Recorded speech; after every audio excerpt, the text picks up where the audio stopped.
Salut à tous les amis, on se retrouve avec Stéphane aujourd'hui après un week-end hyper chargé niveau athlétisme.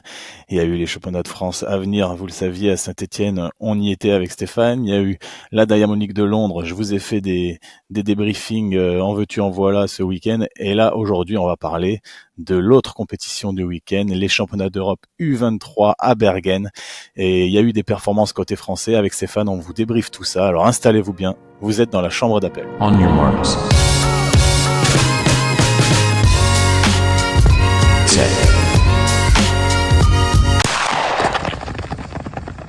On se retrouve pour les championnats d'Europe U23, la catégorie Espoir, à Bergen, en Norvège, sur un magnifique stadium, le Fana Stadium, qui a accueilli pas mal d'événements depuis quelques années. On sait que les Norvégiens et Bergen organisent pas mal de grandes compétitions, surtout chez les jeunes, un tout petit peu moins sur les catégories seniors, mais U18, U20, U23.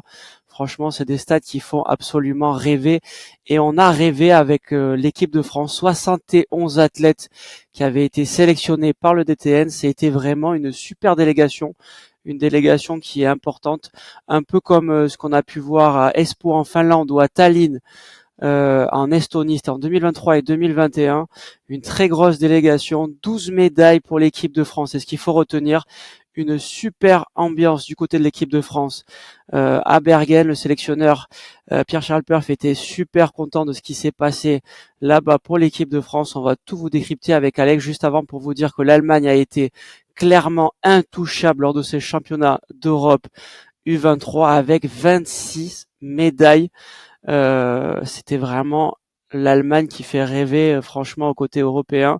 La France, deuxième à la placing table avec 12 médailles et pas mal de places de finalistes. C'est ce qu'il faut retenir de ces championnats d'Europe, au moins du côté équipe de France. Ouais, Stéphane, est-ce qu'on serait pas sur un gros retour en force de l'athlétisme allemand? Parce que tu l'as dit, 26 médailles, c'est vraiment incroyable. Ils ont fait des triplés en veux-tu en voilà dans les lancers notamment. On retrouve les Allemands dans les lancers. Donc ça va être à suivre pour les générations futures chez les seniors, parce qu'ils peuvent venir tout rafler dans les années à venir. Mais nous, on va se concentrer sur les Français. Et le premier Français dont on va parler, ça nous fait plaisir de le revoir à ce niveau-là, c'est Erwan Konaté, double champion du monde junior. Donc c'est quand même quelqu'un au niveau de l'athlétisme tricolore. Il a été un peu embêté par des blessures ces dernières années. Il a galéré clairement ces 48 derniers mois, ces 24 derniers mois, pardon, ces 2 dernières années. Et là, un peu comme à son habitude, j'ai envie de dire, sur un saut, il a plié le concours, il a sorti une perf incroyable de 8,25 m avec un vent de plus 1,7, donc totalement homologué. C'est le record de France espoir qui pique à son ex-collègue d'entraînement Jules Pommery. Et je dis ex-collègue d'entraînement parce que vous savez peut-être pas, on n'en a pas beaucoup entendu parler, mais Erwan Konaté, il s'entraîne plus avec Jules Pommery à l'INSEP sous la houlette de mince, comment il s'appelle Robert Emian. Robert Emian, j'avais mangé son nom. Il est parti avec un autre champion de saut en longueur, c'est Ivan Pedroso. Donc voilà, après Robert Emian, il va avec Ivan Pedroso, ça va, il côtoie du beau monde, Erwan Konaté, et ça porte vraiment ses fruits parce que 8,25, c'est une perf très très très forte. Franchement, c'est une très très grosse perf, hein, honnêtement, 8,25. Alors, il est top français à l'heure actuelle devant Julien Potonnier, qui avait fait 8,18 m, et devant Jules Pommery, 8,07 m. Donc, franchement, c'est une très belle perf. Il a fait ça dans un concours assez exceptionnel. Il gagne Sarah Boyokov, qui avait été champion d'Europe cet hiver à Apeldoorn. Sarah Boyokov fait 8,21 m. Et Erwan Konaté, au 5e saut, il nous sort un 8,25 m. Exceptionnel, franchement, 8,25 m. On le sait, il est pas ultra régulier, Erwan Konaté, mais quand ça sort, ça nous sort du très très lourd. Donc c'est le 6e meilleur performeur français de tous les temps. C'est le 9e performeur mondial de la saison. Donc il s'accroche vraiment au tout meilleur, même si on le sait, Tintoglou un peu au-dessus, mais franchement, il rejoint un peu le gratin mondial. Et c'est surtout, et d'après moi, c'est une des statistiques qui fait parler, c'est le 4e performeur européen de la saison, alors qu'il n'est que espoir. Ouais, c'est vraiment très fort. Mais au-delà de toutes ces stats qu'on vient de vous sortir, moi, il y a un truc qui m'a marqué, c'est sa course d'élan, le changement dans sa course d'élan, dans son attitude. Si on va un petit peu parler un peu technique, il court maintenant, ça lui fait une vraie course d'élan de sprinter, de sauteur en longueur. Et moi, je trouve qu'on voit la patte Ivan Pedroso. J'ai l'impression de revoir un petit peu, alors toute proportion gardée, parce que c'est pas les mêmes gabarits, mais j'ai l'impression de revoir les courses d'élan de Echevarria, avec beaucoup de force dans le sol, beaucoup de légèreté dans les appuis, beaucoup de force et de la légèreté en même temps. C'est vraiment, c'est assez, comment dire, contradictoire, mais c'est tout ce qu'il arrive à faire. Et ça arrive vite sur la planche et ça traverse la planche à une vitesse monumentale. Il n'y a pas beaucoup de hauteur, hein. C'est pas un saut qui va très haut, mais ça traverse, ça met tout dedans et ça va tout vers l'avant avec beaucoup de vitesse, beaucoup de force. Et voilà, qu'est-ce qu'il faut faire pour aller plus loin? Bah, arriver peut-être encore plus vite et avoir encore plus de force. Ouais, ce Konaté-là qu'on connaît depuis quelques années est en train d'évoluer, tu l'as dit, avec ce changement d'entraîneur, il m'impressionne beaucoup. Et j'espère que la régularité qu'il faisait défaut va pouvoir aussi lui permettre d'être un peu plus souvent champion de France élite. Il faut pas se mentir, il a été que seulement, je dis bien, hein, seulement champion de France élite une fois à Mirama, c'était en l'année dernière en 2024 et après un seul autre podium au championnat de France élite, mais c'est tout. Donc je pense vraiment qu'il est en train de s'installer comme le leader de la discipline en France et ça fait plaisir de voir des garçons à plus de 8 mètres et quelques athlètes à plus de 8 mètres au saut en longueur en France. C'est assez rare pour le souligner. Alex, explique-nous juste par rapport au minima. Il y a un petit quiproquo, j'ai l'impression, qui est en train de s'installer. Il a réalisé les minima FFA qui était de 8,21 m. Il a fait 8,25 m, mais il est peut-être pas qualifié au championnat du monde et ce serait un gros coup pour lui. Bah pour l'instant, en tout cas, Erwan Konaté, même s'il a réalisé les minima FFA, donc tu l'as dit, ils sont à 8,21 m, lui il a fait 8,25 m, il n'est pas qualifié à l'heure actuelle pour les championnats du monde, pour la simple et bonne raison que les minima World Athletics sont de 8,27 m. Et si on n'a pas fait les minima World Athletics, on a beau avoir fait les minima FFA, ça ne se soustrait pas aux minima World Athletics. Donc il faut faire 8,27 m ou être classé au ranking. Mais Erwan Konaté, on a dit, il revient de blessure, il a galéré. Et pour l'instant, au ranking, il est, en tout cas, moi, je l'ai pas vu classé. À mon avis, il va apparaître dans le ranking après ce week-end. On va voir où il va apparaître. Mais j'ai peur que ce soit encore un peu juste. Il va falloir qu'il fasse encore au moins une perf, ou peut-être deux, mais en tout cas, avec les championnats de France élite qui se profilent, plus peut-être un ou deux meetings qu'il va aller chercher à droite à gauche, il va être en mesure d'intégrer le ranking. Il aura fait les minima FFA, donc il pourra être envoyé à Tokyo. En tout cas, c'est tout ce qu'on lui souhaite. Mais à l'heure actuelle, à l'heure où on vous parle, il n'est pas qualifié pour Tokyo, malgré le fait qu'il ait réalisé les minima FFA. Donc on va voir comment ça se déroule pour lui. Moi, je voudrais un tout petit peu revenir sur Erwan Konaté et sa psychologie aussi, parce que c'est un garçon qui adore être en difficulté, j'ai l'impression, et qui est vraiment toujours très fort quand il est dos au mur, au pied du mur. On se souvient à Nairobi quand il est champion du monde junior pour la première fois en qualif, il fait, si je dis pas de bêtises, je crois qu'il fait mordu et il se sauve au troisième essai. Et en finale, pareil, il galère un peu tout le concours et sur un saut, il sort 8,12 m, je crois, et il fait champion du monde. L'année d'après, champion du monde junior à nouveau, il va, je crois que c'était à Cali. Pareil, qualif, il fait essai en qualif à Cali et il se sauve sur un dernier essai pour passer en finale. Et en finale, pareil, il galère et sur un des tout derniers essais, bim, il devient champion du monde junior. Donc c'est quelqu'un qui a un peu pris cette habitude, c'est un peu la relève d'un Cafétien Gomis dans ce sens, j'ai envie de dire, où lui qui attendait toujours le 6e essai pour se transcender et sortir une grosse performance. Mais attention, parce que c'est un peu jouer avec le feu, de jouer comme ça, et je pense qu'il se passerait bien d'être comme ça, mais c'est vrai, en tout cas, c'est aussi un intérêt, un avantage pour lui, c'est une force de caractère qui est impressionnante et qui peut être intéressante. On sait qu'on peut compter sur lui et qu'il ne faut jamais l'enterrer, ce Erwan Konaté. Ouais, et à noter qu'il rejoint aussi la team Puma. Il y a pas mal de sauteurs en longueur qui sautent en Puma. Lui, ça fait quelques temps, mais Tintoglou qui vient de signer chez Puma. On voit pas mal de Puma sur les pistes et sur les aires de saut et les sauteurs en longueur. Et franchement, c'est important de le souligner parce que Puma est en train de développer une gamme assez importante sur les sauts. Et Erwan Konaté en Puma qui fait 8,25 m, ça marque aussi les esprits pour cette marque-là. Ouais, Puma, dans tous les sauts, ils sont forts, hein. Tous les perchistes sont sponsors Puma quasiment. En longueur, il y en a de plus en plus. Au triple saut, on en voit beaucoup aussi. Je pense que c'est une vraie politique du groupe d'inonder les sautoirs du monde entier sur les meetings. Et Jeff Erius, on va en parler un petit peu aussi parce que c'est quand même le Français qui revient avec 2 médailles d'or de ces championnats d'Europe U23. Une qui était très attendue pour lui, c'était celle sur le 100 mètres, quand même la discipline reine. Il s'avançait à la fois en favori parce que c'est lui qui avait le meilleur record de tous les engagés, 9,98 l'année dernière, et c'était le seul athlète à être déjà passé sous les 10 secondes, mais à la fois en outsider puisque cette année il était resté bloqué sur des chronos au-dessus de 10,25 et c'était un petit peu, comment dire, il arrivait en outsider puisqu'il y avait des athlètes qui avaient déjà couru en moins de 10,20 et donc, mais je pense qu'il s'est un peu servi de ça pour sortir sa course au bon moment. Les conditions de vent étaient très mauvaises pour le sprint, hein. Il y a eu de -2, -1,5, -3 sur presque toutes les courses. Donc le chrono est anecdotique. Par contre, il réalise 10,28 en finale face à 2 mètres devant dans la figure. C'est quand même vraiment très compliqué d'aller vite dans ces conditions. L'important là, de toute façon, c'était de gagner. C'est chose faite. Il gagne, il devance le Hollandais Ekpo de 2 centièmes. Mais au-delà de ça, 10,28, ça reste un bon chrono avec moins de 2 mètres. C'est un très bon chrono. Et on peut imaginer, Stéphane, je sais pas ce que t'en penses, mais qu'avec un vent de dos de 1,5, ça peut valoir moins de 10,10 assez largement. Je crois aussi qu'il est valé sur ces courses-là. Honnêtement, très impressionné moi à Bergen par Jeff Herrius. J'ai l'impression qu'il revient, et tu l'avais dit dans un précédent podcast, il revient vraiment en forme après ses 9,98 l'année dernière au championnat de France jeune à Albi. Là, franchement, il nous tape un 10,35 avec -1,8 en série, un 10,28 avec -1 en demi-finale et un 10,28 avec -2. Franchement, le gars il est très très fort. Il est très très très fort. Moi, je pense vraiment qu'il vaut -10 là à l'heure actuelle. Maintenant, voilà, ce qui va lui manquer, ce sera du vent d'eau.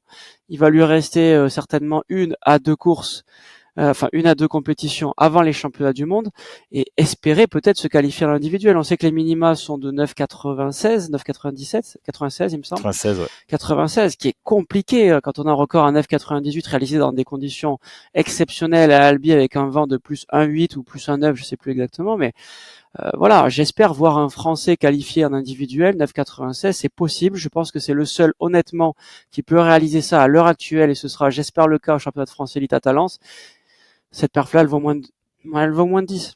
Elle vaut moins de 10, ça c'est sûr. Et il explose un Allemand qui finit 4e de la course, qui avait fait 10-15 il y a 2 semaines.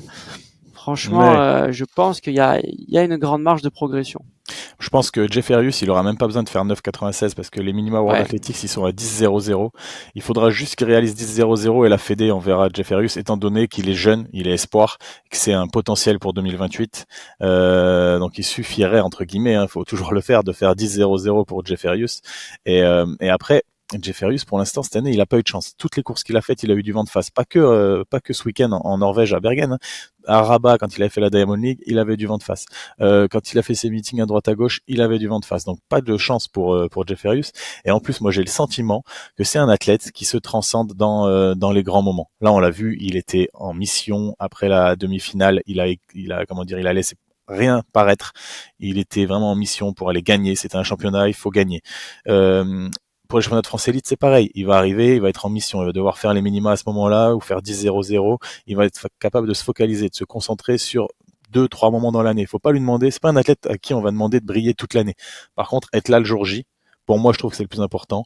Et bien construire sa saison, c'est voilà, gagner les championnats d'Europe, c'est fait.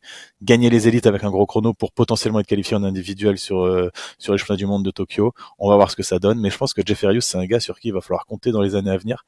Et au-delà de ça, dans l'optique d'un relais senior, on l'a vu, il commence déjà à avoir sa place depuis les JO de Paris, il était titulaire, hein, puisque je me souviens, je crois qu'à Budapest il n'était pas titulaire, ça avait été une grosse frustration pour lui d'ailleurs, mais à Paris il était titulaire, il avait même bien couru, c'était très très rapide, et Jeff Herrius, voilà, il est devenu un peu la pièce maîtresse du relais parce que c'est le français le plus rapide au final maintenant, 9,98, il n'y en a aucun d'autre qui le fait et on va pouvoir compter sur lui. Et d'ailleurs, il a été aussi le fer de lance des relayeurs français, 4 fois 100 mètres français, qui est champion d'Europe avec record de France, record de championnat, record d'Europe U23, 38 secondes 43. Stéphane, c'est vraiment un très très très gros chrono. c'est un très très gros chrono parce qu'ils explosent l'ancien record d'Europe qui a été réalisé il y a 2 ans par l'Allemagne en 38,70, qui était déjà un chrono stratosphérique, hein.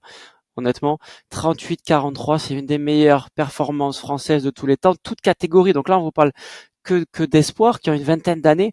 Le record de France, toute catégorie, c'est 37-73 à Split en 1990 et ça va parler aux connaisseurs et les plus anciens de nos auditeurs.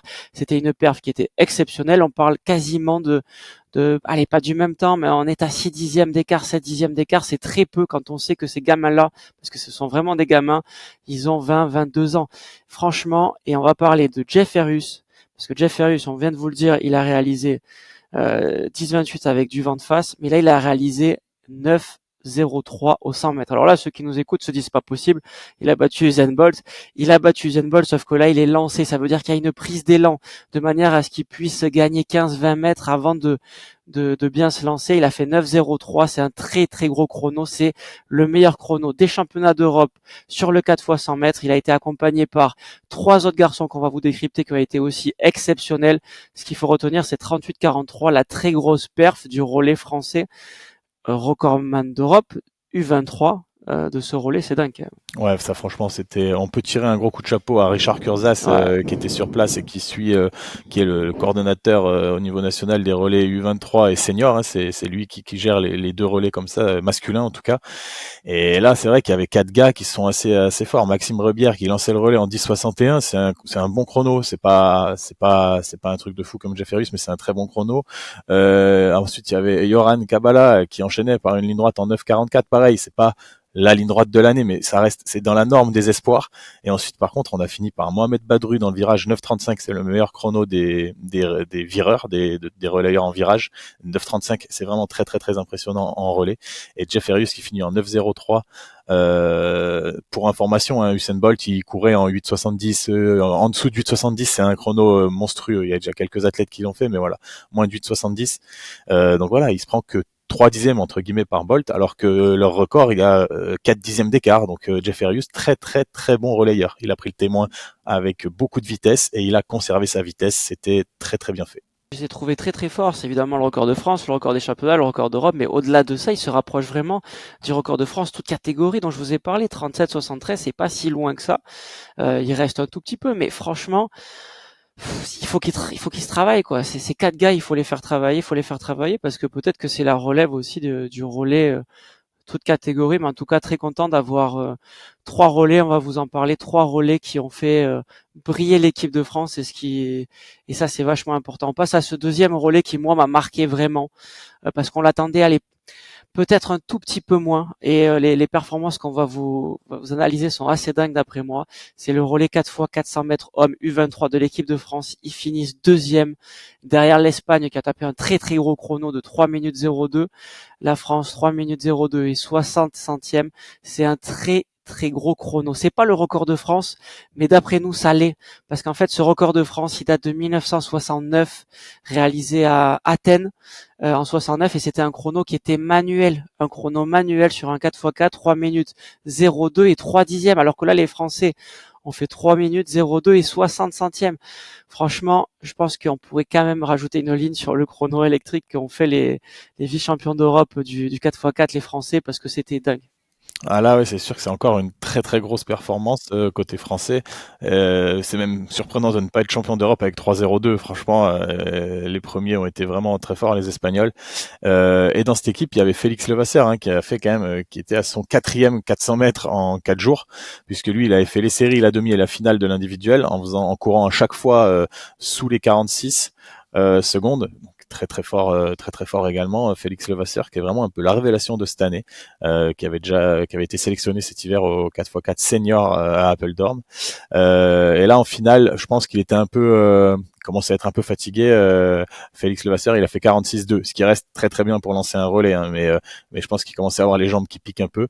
Deuxième relayeur, Maxime Wesmer, 45-9 lancé, ça vaut du 46 46-5, 46-7 arrêté, donc ça reste une très bonne perf. Et la perf de ce relais, c'est Benoît Moudio-Priso, l'athlète de l'Athlé 91, qui réalise 45 secondes lancées. Lui, avec un chrono comme ça, il a sa place dans le relais senior cet été à Tokyo. Les sélectionneurs vont devoir lui prêter une forte attention sur Benoît Moudio-Priso, qui n'a pas un record personnel hyper élevé cette année, qu'il n'a pas fait un gros season best, je crois qu'il est à 46,6 ou 46,4, mais là son 45-0 en split dans un relais a dû marquer les esprits des sélectionneurs et ils vont vraiment l'avoir à l'œil. Et pour finir, on a eu Alan Lacroix qui finit en 45,5, ce qui reste un très très bon chrono, un gros chrono de finisseur, mais il s'est fait taper par l'Espagnol qui était injouable, qui finit je crois en 44-93. L'Espagnol, c'est vraiment très fort. On a vraiment assisté à un très très gros 4x4 masculin. Ouais, les deux derniers cités, franchement, c'est exceptionnel, hein, 45-0, 45-5 pour des espoirs français, c'est fou ce qui est en train de se passer et j'espère vraiment qu'ils seront dans le collectif. Tout va se jouer aux élites à Talence dans 10 jours et franchement, la bataille va être vraiment forte parce que je pense que les plus grands, les, euh, les tauliers un peu de l'épreuve là du 400 mètres, Théo Andan et consorts vont vraiment regarder ce qui s'est passé aux Europes en se disant attention à ces mecs-là, il va pas falloir que je me chie parce qu'ils vont peut-être rentrer au relais. Le troisième relais qui nous a marqué aussi avec Alex, c'est un relais qui était un 4x4, le 4x4 féminin, troisième place, médaille de bronze pour nos Françaises, avec un record de France explosé de plus de 2 secondes. De 2 secondes explosées, c'est énorme sur un 4x4 à ce niveau-là, quand on sait que l'équipe qui avait l'ancien record de France, c'était Sokna Lacoste, Louise Maraval, Camille Seri et Chana Grebo. C'était 4 filles exceptionnelles qui étaient qualifiées en individuel sur du 400 ou du 400 mètres haies, donc une équipe de fou. Le record de France, il est tombé 3 minutes 28 et 37 centièmes. C'est un très très beau parcours de nos 4 Françaises et on va associer les remplaçantes en série, mais franchement, ça fait d'après moi 3 records de France pour 3 relais médaillés. Ouais, franchement, les relais français, de toute façon, on en a déjà parlé dans ce podcast, c'est vraiment un plan stratégique de la Fédé d'être performant dans les relais pour 2028 parce qu'ils se rendent compte que c'est une discipline où, en travaillant bien, en créant quelque chose, une émulation de groupe, en ayant une densité comme on peut en avoir sur le 4x4 féminin, le 4x4 masculin maintenant, et même chez les relais 4x100 mètres masculin et féminin, il y a une belle densité qui se crée. On peut peut-être aller chercher des médailles aux Jeux Olympiques, là où on galère ces dernières années. Et donc c'est vraiment intéressant de se lancer à fond dans les relais, d'investir de l'argent sur les relais, sur les relayeurs, sur les entraîneurs et sur les athlètes surtout, et de les mettre dans des bonnes conditions pour qu'ils puissent s'entraîner. Et il y a eu franchement des performances très intéressantes. On va parler des athlètes qui ont couru, les féminines là, avec Laurane Falerme qui fait 53,2 pour lancer le relais, c'est très bien. Louane Pouzan 52,5 lancé, c'est très bien aussi. Benedetta Kwaku 52,6, alors que en série elle avait fait 51,6 je crois, donc elle a un petit peu pioché en finale, mais bon 52,6 ça reste un très bon chrono, elle qui est je crois en plus espoir 1, donc elle a tout l'avenir devant elle.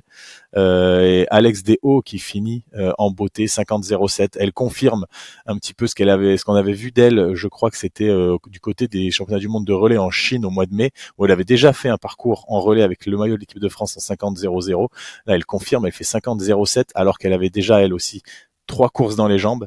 Et pas n'importe quelle course, Stéphane. Alex Deshaut a fait un championnat magnifique. Ouais, franchement, ça fait super plaisir de retrouver des perfs comme ça sur 400 mètres. Elle finit troisième d'une course historique sur le 400 mètres U23 à Bergen.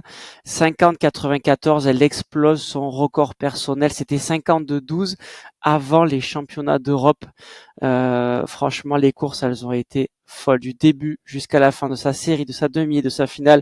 Elle a montré vraiment un visage franchement de fou. On a l'impression que le 400 mètres est en train de se réveiller par Alex Do. Franchement, ça fait trop plaisir. C'est la deuxième meilleure performance française de tous les temps U23. Derrière, tenez-vous bien, de Marie-Josée Pérec. Seulement un dixième. Hein. Seulement un dixième de Marie-Josée Pérec, qui après a fini en 48-25. C'est un autre monde encore, mais ça veut dire qu'elle se rapproche des chronos de Marie-Josée Pérec. Et c'est la quatrième meilleure performeuse all-time française pour Alex Do, qui est tout jeune, qui a 20 ans, qui a fini, alors j'ai pas envie de dire que troisième, parce que c'est exceptionnel de finir évidemment troisième des championnats d'Europe, mais en 50-94, on pourrait s'attendre à gagner. Mais il y avait une Norvégienne qu'on vous a déjà présenté sur un 300 mètres d'exhibition il y a quelques semaines en Diamond League, où sur un 400 mètres, Henriette Jaeger, la Norvégienne, elle a explosé tout en 49,74. C'est même pas son record personnel, elle fait 49,62 cette saison. Elle fait partie des toutes meilleures mondiales, elle rivalise vraiment avec les toutes meilleures. C'est quand même le record des championnats, 49,74. Et après, c'est Yemi Marie-John, l'anglaise, qui finit deuxième en 50-50. Alex Do en 50-94. J'ai envie de dire presque que troisième, mais c'est fou ce chrono-là, avec des temps de passage de fou qu'on peut vous présenter aussi. 23,95 au 200 pour elle et 36,74 au 300. C'est vraiment le 300 mètres le plus rapide qu'elle ait fait pour Alex Do, et ça a payé. Ouais, Alex Déo vraiment très très fort. On vous a dit que c'était la deuxième meilleure performance française de tous les temps chez les U23, derrière Marie-Jo Pérec, qui est donc la recordman de France en 50-84, donc un dixième d'écart. Mais c'est la quatrième performance, toute catégorie confondue. Et ça, pareil, Stéphane l'a dit tout à l'heure, mais quand on va vous dire derrière qui elle est, vous allez vous rendre compte que c'est très fort. Elle est donc bien évidemment derrière Marie-Josée Pérec, qui est la recordman de France en 48-25, et elle est derrière Amandine Brossier, qui a fait 50-42 ou 43, et derrière Floria Guéhi, qui a fait 50-84, je crois. Ça, c'est les trois filles qui sont meilleures qu'elle chez les Françaises de tous les temps. Et elle est devant des filles comme Marie Gaillot, par exemple, qui avait couru aussi autour des 51. Et elle est devant toutes les autres filles du 400 mètres de tous les temps. Donc elle est au même niveau que Floria Guéhi, si on doit résumer. Elles ont un dixième d'écart entre leurs records personnels. Je pense qu'on se rend pas compte à l'heure actuelle que Alex Déo, c'est l'avenir du 400 mètres féminin, et on espère l'avenir du 400 mètres européen, voire mondial. Mais là, on s'emballe peut-être un peu, parce que c'est quand même encore autre chose de niveau international, mais en tout cas, on a hâte de voir ce qu'elle va donner, et on espère pour elle que ça va faire des médailles avec le collectif relais chez les seniors cette fois-ci, et en individuel sur des Europes rapidement, et aller chercher des places de finalistes au championnat du monde. Voilà, c'est quelque chose qu'il faut pas s'interdire maintenant pour Alex Déo. Ouais, n'oublions pas qu'elle est seulement Espoir 2, mais il n'y aura pas de championnat l'année prochaine en Espoir 3. D'ailleurs, la question qu'il faut se poser aussi, Alex, c'est pourquoi il n'y a plus de championnat du monde Espoir U23, alors que ça Il y en a existait déjà il y a eu? quelques années. Ah ouais? Ouais, il y a quelques années, il y avait les championnats du monde de U23, et ça a été annulé. On connaît pas forcément les raisons. Je pense que c'est la politique aussi de World Athletic, euh, de, de précocité, en tout cas chez les espoirs par rapport aux seniors. Mais la prochaine grosse étape, ce sera les championnats du monde, en tout cas pour elle à Tokyo. Bah, c'est vrai que au niveau, comment dire, World Athletics, la catégorie Espoir n'existe pas. Elle C'est n'existe ça. que au niveau European Athletics. Donc, ouais, je sais pas. C'est vrai que les Américains, ils passent de junior à senior et y a pas de souci. Donc, Ouais, on, on va pas. Je pense pas que ça soit à l'ordre du jour de revenir je sur pense des pas. championnats du monde U23. En tout cas, nous, on va se retrouver, on va suivre toute l'actualité de l'athlétisme dans les jours à venir, qui va nous amener petit à petit vers les championnats nationaux et vers les championnats de France élite du côté de Talence. Et là, beaucoup de choses vont se jouer pour les Français, pour leur qualification à Tokyo, pour les titres de champion de France. Et on va vraiment assister à des belles bagarres. On espère que Erwan Konaté va pouvoir confirmer sa forme du moment et se qualifier définitivement pour Tokyo. On espère que Jeff Erius pourra profiter de bonnes conditions climatiques, notamment avec du vent dans le dos, pour aller chercher les minima World Athletics. Et on espère que tous les relayeurs dont on vous a parlé là seront en forme et seront en mesure d'aller porter le maillot de l'équipe de France A, ne plus se contenter de l'équipe de France Espoir. Et nous, on va vous suivre tout ça pour vous, et on vous fera encore des podcasts. Les amis, on se dit à très très bientôt. À Portez-vous très bien. vite.